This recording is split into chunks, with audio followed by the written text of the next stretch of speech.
U.S. State Department expresses concerns over Papua New Guinea's closure of Taiwan office. The U.S. State Department has expressed concern over Papua New Guinea's decision to close Taiwan's representative office, calling it another instance of China's intimidation campaign against the island. Papua New Guinea Foreign Minister Justin Tkachenko announced the decision on July 16, saying that his country deeply values its relationship with China and looks forward to expanding new avenues of strategic cooperation between the two sides. We are deeply concerned by reports that the government of Papua New Guinea has unilaterally ordered the closure of the Taipei Economic Office in Port Moresby, a State Department spokesperson said in a statement on July 17, calling Taiwan a reliable, democratic partner. The spokesperson added that its relationships with countries around the world deliver significant benefits to their citizens, including those in Papua New Guinea. This is yet another example of Beijing's intimidation campaign against Taiwan and its supporters around the world, which undermines the sovereign decisions of countries choosing to partner with Taiwan and threatens international peace and prosperity, the spokesperson said. The Chinese Communist Party regards Taiwan as a renegade province and has long sought to bring the self-governing island under its control. Since 2016, the regime has been intensifying its campaigns to isolate Taiwan diplomatically, persuading countries including Panama, the Dominican Republic, El Salvador, Nicaragua, Honduras, and Nauru to sever diplomatic ties with Taipei in favor of Beijing. Taiwan diplomacy. Taiwan currently has 12 diplomatic allies, including the Marshall Islands, Palau, and Tuvalu in the Pacific. In 1990, Taiwan established its representative office in Papua New Guinea despite a lack of formal diplomatic ties. Beijing has welcomed Papua New Guinea's decision.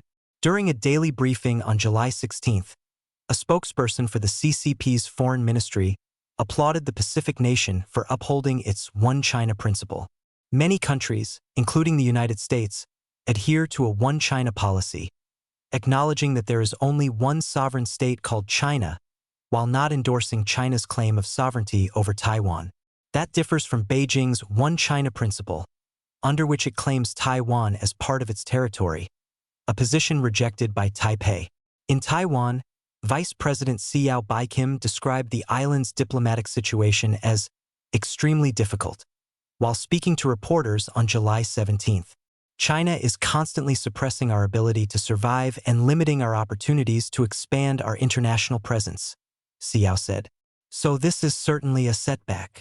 Xiao added that Taiwan will continue to seek to expand opportunities for cooperation with the international community. In response to Papua New Guinea's decision, Taiwanese Foreign Minister Lin Chialung told reporters on July 18 that Taiwan was reviewing its economic ties with the Pacific nation, particularly its imports of liquefied natural gas. Lin noted that Taiwan imports about 1.2 million tons of LNG from Papua New Guinea annually, accounting for roughly one-third of the country's total LNG exports. In 2024, Papua New Guinea exported LNG worth about $20.6 billion, with Japan, Australia, China, Taiwan, Singapore, South Korea, and Malaysia accounting for the bulk of its LNG exports, according to statistics from the Pacific Nation's National Statistical Office. Lin offered an explanation for Papua New Guinea's decision, saying the Pacific nation had come under China's political pressure and economic coercion. CCP Playbook. Papua New Guinea's decision was not a surprise to Ye Yaoyuan, a professor of international studies at the University of St. Thomas in Houston. In a Facebook post on July 17, Ye said that China and Papua New Guinea have enjoyed a good bilateral relationship. Ye added that Taiwan does not need to engage in checkbook diplomacy, as China does in an attempt to win diplomatic recognition. Taiwan should invest its resources in building deeper relationships with countries that are more friendly toward Taiwan and that can provide strategic support, Ye wrote. Alicia Kearns, a British lawmaker who once chaired the Parliamentary Foreign Affairs Committee, said it was very disappointing to see Papua New Guinea's decision, according to her ex-post on July 16. It shrinks Taiwan's already tiny diplomatic space.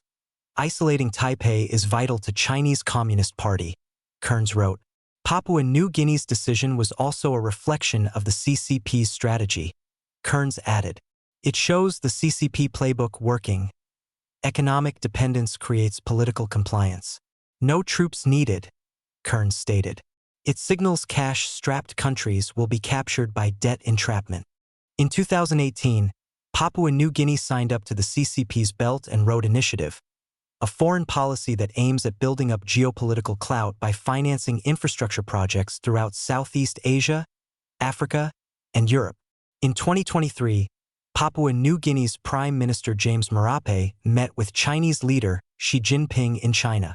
According to a readout of the meeting from the Department of Prime Minister and National Executive Council, the two leaders discussed completed projects under the BRI, including a school called Butuka Academy in Port Moresby.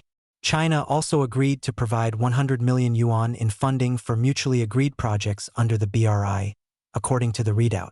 Washington and critics have criticized China for luring countries into the BRI in an effort to expand its global influence through debt trap diplomacy. Reuters contributed to this report.